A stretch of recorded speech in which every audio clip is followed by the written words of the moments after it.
হয়ে গেছে আমাদের মজাদার চুক্কা পাতা ভর্তা। যাদের মুখে রুচি নাই তারা এই ভর্তাটা করে খেলে মুখের সাথে সাথে রুচি চলে আসবে। আসসালামু আলাইকুম এভরিওয়ান, সবাই কেমন আছেন? আমরা আলহামদুলিল্লাহ খুব ভালো আছি। আজকে আমি দেখাবো চুক্কা পাতার ভর্তা, মানে টক পাতা। চুক্কা পাতার ভর্তা কিভাবে বানাইতে হয় সেটা। চুক্কা পাতা ভর্তা করতে যা লাগবে, এখানে শুকনা মরিচ নিয়েছি আমি 12-13টার মতো, এখানে নিয়েছি আমি 2টা পেঁয়াজ, এখানে নিয়েছি আমি রসুন নিয়েছি 2টা থেকে কেটে সুন্দর করে ওয়াশ করে নিয়েছি, মানে ধুয়ে নিয়েছি খুব ভালো করে। পেঁয়াজ মরিচ সব ধুয়ে নিয়েছি। এখন আমি চুক্কা পাতা সিদ্ধর জন্য এখানে 1 কাপ পরিমাণ পানি দিয়েছি, বেশি পানি লাগবে না। এই যে এখন আমি দিয়ে দিচ্ছি চুক্কা পাতা, এখানে চুলার মধ্যে কড়াইয়ের মধ্যে দিয়ে দিলাম।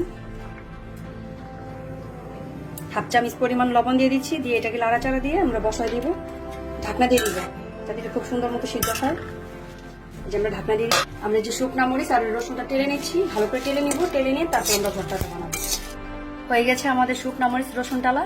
এই যে আমাদের চুক্কা পাতাটা সিদ্ধ করে এখানে আমি নামাই নিয়েছিলাম এরকম। এখন আমরা এটাকে বাটবো।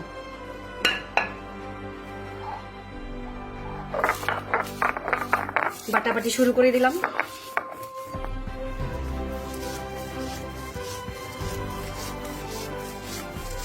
চুক্কা পাতা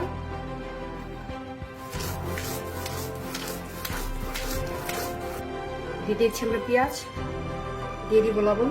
আমরা লবণ এর আগেও দিয়েছি, তার জন্য হাফ চামচের থেকে একটু কম দিলাম পরিমাণ মতো। আপনারা চাইলে এই চুক্কা পাতার ভর্তাটা হাতে ডলে বানাইতে পারেন। আরো ভালো ভালো ভিডিও পেতে, ভর্তার ভিডিও পেতে আমার চ্যানেলটি সাবস্ক্রাইব করবেন। যারা করে রেখেছেন তাদেরকে অসংখ্য ধন্যবাদ।